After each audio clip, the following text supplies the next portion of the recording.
और जब हमारे देश के बड़े उद्योगपति यहाँ से मोटी गाड़ी कमाई लोगों की ले लेकर भागते हैं, तब भी इनके ऊपर कोई दिव्य शक्ति अवतरित नहीं होती कि लोग भाग जाएंगे, इन्हें रोक लो। नरेंद्र मोदी, माँ गंगा नहीं बताती कि बच्चा नरेंद्र मोदी ने रोक लो, ये देश का तुम्हारा पैसा लेकर भाग रहे हैं।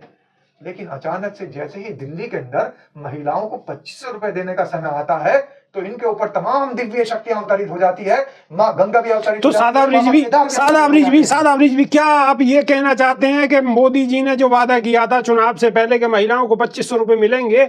नमस्कार, स्वागत है आपका। मेरा नाम है विपिन बेबाक, मेरे साथ मेरे सहयोगी सादाब रिजवी। धन्यवाद। ना मैं यहाँ आया हूँ ना मुझे बुलाया है, मुझे माँ गंगा ने बुलाया है। उत्तराखंड का पानी, उत्तराखंड की जवानी उत्तराखंड के काम नहीं आई। ये मेरे शब्द नहीं है, ये देश के यशस्वी प्रधानमंत्री नरेंद्र दामोदर दास मोदी जी के हैं। जी हाँ, अब आप सोच रहे होंगे कि ये मैं क्यों बोल रहा हूँ।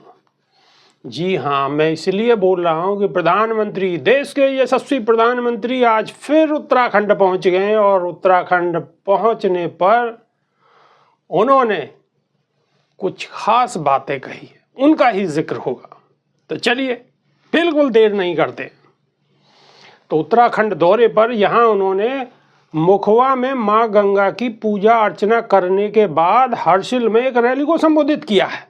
यहाँ उन्होंने सबसे पहले उत्तराखंड के गांव मांडा में हुए हिमस्खलन में हुई मजदूरों की मौत पर शोक जाहिर किया है। उन्होंने कहा है कि मांडा में जो हादसा हुआ है उसके प्रति मैं दुख व्यक्त करता हूं।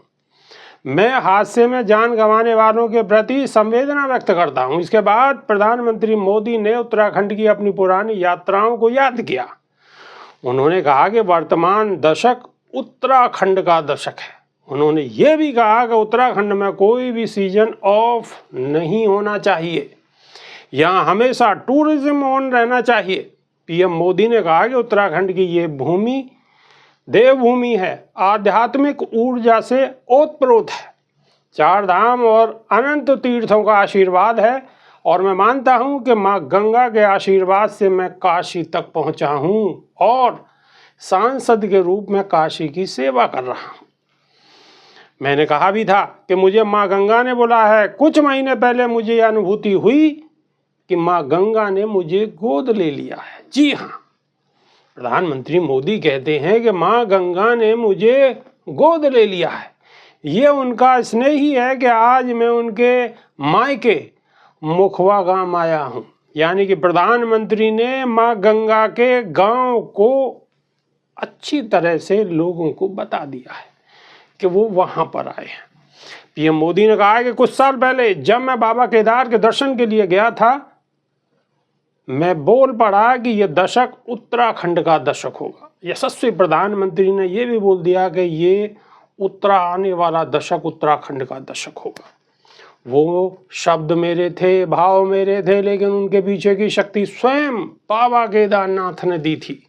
बाबा केदार के आशीर्वाद से वो शब्द, वो भाव, वो सच्चाई, वो हकीकत में बदल रहे हैं। ये दशक उत्तराखंड का बन रहा है और मैं चाहता हूं कि कोई भी सीजन हो, टूरिज्म ऑन रहे। सर्दियों में रिसोर्ट खाली पड़े रहते हैं, ये आर्थिक असंतुलन पैदा करता है। अगर देश विदेश के लोग आएँ तो यहाँ की आध्यात्मिक आभा का वास्तविक परिचय मिलेगा। प्रधानमंत्री ने कहा है कि उत्तराखंड को विकसित राज्य बनाने के लिए हमारी डबल इंजन सरकार मिलकर काम कर रही है और केंद्रीय कैबिनेट ने केदार रोपवे प्रोजेक्ट और हिमकुंड रोपवे प्रोजेक्ट को मंजूरी दे दी है। केदार रोपवे बनने के बाद जो यात्रा 9 घंटे में पूरी होती थी वह महज 30 मिनट में पूरी हो जाएगी। इससे बुजुर्गों और बच्चों के लिए केदार यात्रा और सुगम हो जाएगी। तो देश के यशस्वी प्रधानमंत्री फिर केदारनाथ का जिक्र कर रहे हैं, माँ गंगा का जिक्र कर रहे हैं। अब ये खास बात है क्यों? सवाल ये उठता है क्योंकि फिलहाल तो कहीं प्रधानमंत्री तभी बोलते हैं जब कहीं इलेक्शन होता है, अभी कहीं चुनाव तो है नहीं। तो हम सादाब रिजवी से जानना चाहेंगे कि देश के यशस्वी प्रधानमंत्री उत्तराखंड जाने के बाद में आखिर इतना जो बाबा केदार के लिए, माँ गंगा के लिए ये सब कुछ बोल रहे हैं, आखिर क्या राज हो सकता है उसके पीछे? सादाब रिजवी।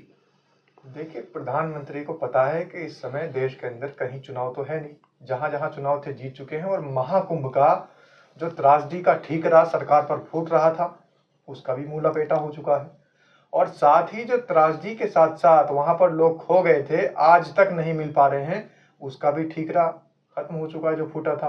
क्योंकि अब उन्होंने, जो वहां के मुख्यमंत्री योगी आदित्यनाथ है, उन्होंने बता दिया कि हमने तो लाखों करोड़ रुपए का महाकुंभ में जीडीपी बढ़ाकर सहयोग दे दिया।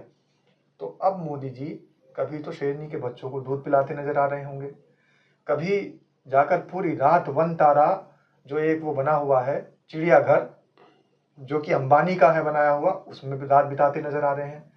अब वो जब उनको कुछ और नहीं सूझा, कोई और मुद्दे नहीं सूझे, तो अब उत्तराखंड चले गए और अब माँ गंगा के मायके का गांव उन्होंने चुना और वहां पहुंचे, यानी अपने ननिहाल। साथ ही साथ उन्होंने ये भी बता दिया कि ये जो मुझे यहाँ बुलाया है माँ गंगा ने, ये मुझे उन्होंने खुद ही गोद ले लिया। अब माँ गंगा कब इनके पास गई थी, या माँ गंगा ने इन्हें कैसे गोद लिया, इन्हें कैसे आभास हुआ, ये स्वयं बता रहे हैं कि आभास हुआ। तो इनके ऊपर जो ये सब चीजें आ रही हैं, अवतरित हो रही हैं, माँ गंगा के प्रवचन अवतरित हो रहे हैं ऑटोमेटिकली, तो ये कोई साधारण पुरुष के ऊपर तो अवतरित नहीं होते। इसका मतलब ये है कि इनको कोई ऐसी दिव्य शक्ति प्राप्त है नरेंद्र मोदी जी को, कि माँ गंगा भी उनके ऊपर अवतरित होकर इनको बता देती है कि बच्चा मैंने तुम्हें गोद ले लिया। बाबा केदार भी इनको बता देते हैं कि जो तुम्हारे मुख से बात निकल रही है, जो तुम बात कह रहे हो, ये मैं इसकी शक्तियों में, मैं अपनी शक्तियां समाहित करता हूं तुम्हारे वर्णों के अंदर, तुम्हारे बोल वचन के अंदर। तो इस बात का मतलब ये है विभाग जी कि नरेंद्र मोदी जी कोई आम व्यक्ति नहीं है, बड़ी दिव्य शक्ति है उनके पास जी। लेकिन वो दिव्य शक्ति दिल्ली के रेलवे स्टेशन पर जब भगदड़ मचती है, तब इनको बाबा केदार नहीं बताते कि बच्चा भगदड़ मचने वाली है, रेल बढ़ा दो। और ये दिव्य शक्ति जब महाकुंभ जैसे बिल्कुल पवित्र आस्था के केंद्र पर भगदड़ मचती है और हजारों लोग वहां मर जाते हैं, कुचले जाते हैं, तो वहां आभास नहीं होता प्रधानमंत्री जी को, नहीं होती, बिल्कुल तब भी कोई शक्ति अवतरित नहीं होती। उसके बाद भी जब मणिपुर में हिंसा होती है, तब भी कोई दिव्य शक्ति अवतरित नहीं होती। इसके अलावा जितनी त्रासदी, जितनी घटनाएं हो रही हैं, जब हमारे देश के ऊपर कर्ज बढ़ता है, तब भी कोई दिव्य शक्ति अवतरित नहीं होती। और जब हमारे देश के बड़े उद्योगपति यहाँ से मोटी गाढ़ी कमाई लोगों की ले लेकर भागते हैं, तब भी इनके ऊपर कोई दिव्य शक्ति अवतरित नहीं होती कि लोग भाग जाएंगे, इन्हें रोक लो। नरेंद्र मोदी, माँ गंगा नहीं बताती कि बच्चा नरेंद्र मोदी ने रोक लो, ये देश का तुम्हारा पैसा लेकर भाग रहे हैं। लेकिन अचानक से जैसे ही दिल्ली के अंदर महिलाओं को 2500 रुपए देने का समय आता है, तो इनके ऊपर तमाम दिव्य शक्तियां अवतरित हो जाती है, माँ गंगा भी अवतरित तो सादा ब्रिज भी क्या आप ये कहना चाहते हैं कि मोदी जी ने जो वादा किया था चुनाव से पहले कि महिलाओं को 2500 रुपए मिलेंगे जी 8 तारीख को, तो 8 तारीख से पहले अगर नरेंद्र मोदी अगर उत्तराखंड पहुंचने के बाद, माणा में पहुंचने के बाद बाबा केदार के और माँ गंगा का जिक्र करते हैं, तो आप ये कहना चाहते हो कि इसकी वजह सिर्फ ये है कि लोगों को कहीं ना कहीं गुमराह करने वाली बात है कि कहीं लोग वो 2500 रुपए महिलाओं के लिए जो इन्होंने बोला था, कहीं उसकी ज्यादा डिमांड ना करने लगे। डिमांड नहीं, मैं तो ये कह रहा हूं कि जो रैली के अंदर द्वारका में माननीय नरेंद्र मोदी बोलकर आए हैं, वो उन्होंने नहीं बोला, वो बाबा केदार ने बुलवाया है। क्योंकि ये अपने आप तो बोलते ही नहीं, पीछे से तो इनके दिव्य शक्तियां इनको बुलवाती है। तो ये जो दिव्य शक्ति बुलवा रही थी द्वारका के अंदर, और वो द्वारका जो कि एक पवित्र स्थली भी है, वहां पर भी भगवान है विराजमान तो वैसे भगवान सब जगह है, बाबा केदार तो सब जगह है, लेकिन जो नरेंद्र मोदी द्वारका के अंदर बोलकर आए हैं रैली के दौरान कि सारी महिलाओं को 25 रुपए देंगे दिल्ली के अंदर अगर सरकार बन जाती है, तो ये पीछे से बाबा केदार की शक्तियां उनको अब देने के लिए 2 दिन बचे हैं। बाबा केदार की शक्तियां अर्जित होगी उनके अंदर, और अब वो दिल्ली की हर महिला को 2500 रुपए। वैसे अब तो माँ गंगा का भी आशीर्वाद है, गंगा का भी आशीर्वाद होगा, माँ यमुना का भी आशीर्वाद होगा। इन आशीर्वाद के तहत अब 2 दिन बाद मात्र 2500 रुपए सबको देंगे, खटाखट सबकी नहीं देते अकाउंट में 2500 रुपए महिलाओं के में खटाखट। और बेबाक जी, अगर ये 2500 रुपए 2 दिन बाद यानी 8 मार्च को नहीं दिए जाते, तो समझ लीजिए कि नरेंद्र दामोदर दास मोदी के ऊपर फिर कौन सी शक्तियां काम कर रही हैं। फिर वो अडानी अंबानी वाली शक्तियां हैं, या फिर माँ गंगा वाली और बाबा केदार वाली शक्तियां। चलिए, ये फैसला हम अपने दर्शकों पर छोड़ते हैं। दर्शकों से हम गुजारिश करते हैं कि अपनी राय कमेंट के माध्यम से अवश्य दीजिएगा, क्योंकि इंतजार रहेगा।